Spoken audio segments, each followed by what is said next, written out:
You listen to stats like some farms, some soils in the UK have only got 60 to 80 harvests left in them. We have to be the generation to reverse that trend. We have to be the generation to start regenerating our soils for the sake of our children and our children's children. My journey into regen ag started with a Claydon drill, and as soon as my soil started to improve, I started to use less artificial inputs, I started to use less fuel, and I also started to see, importantly, an improvement in the health of the crops that I was growing.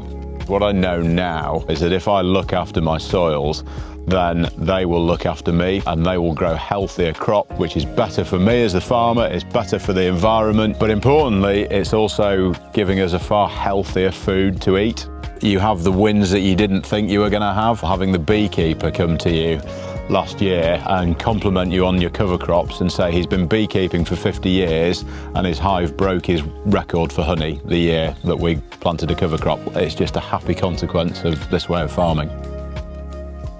We had our Green Farm Collective conference and one of the speakers stood up and said, as a farmer, would you eat what your farm produces? Really the question comes, would you rather eat a sandwich which has been made from a conventional flour which has had multiple fungicides on it, multiple growth regulators on it, has had insecticides on it, has had polluting amounts of artificial fertiliser on it, or would you rather eat something from a fully functioning biological soil that hasn't had anywhere near the amount of chemical inputs on it and that has been grown in a way that is enhancing our soils and enhancing our environment? When I have that question put to me, would you eat what's been produced on your farm?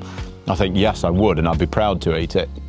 The Green Farm Collective was set up by myself and 3 other farmers. We decided there were so many standards out there. We set up our own regenerative standard. Farmers can be audited and certified as a regenerative producer as per our standards. It ensures that everything, the whole system, is working together. We believe that a regenerative system is whole farm.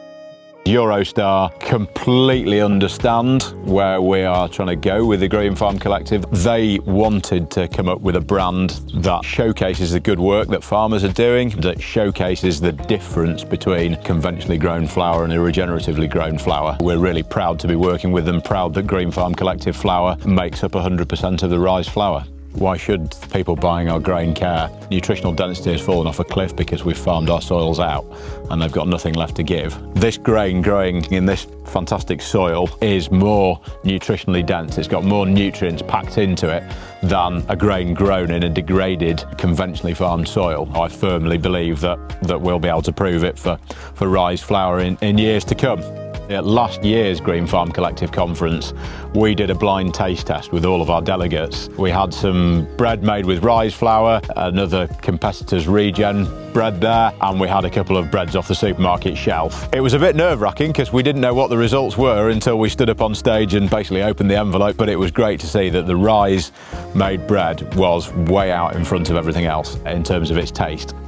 If I had to sum up why Rise flour is so much better, it's grown to the Green Farm Collective standards, which we believe are the best regen standards out there. It's giving us a tastier flour, it's giving us a tastier product at the end of the day. It's regenerating the farmer's soils, it's giving the farmer a slight premium as well, helping to keep those farmers in business. It's great for biodiversity, it's great for our rivers, it's great for our air. It's a win-win-win.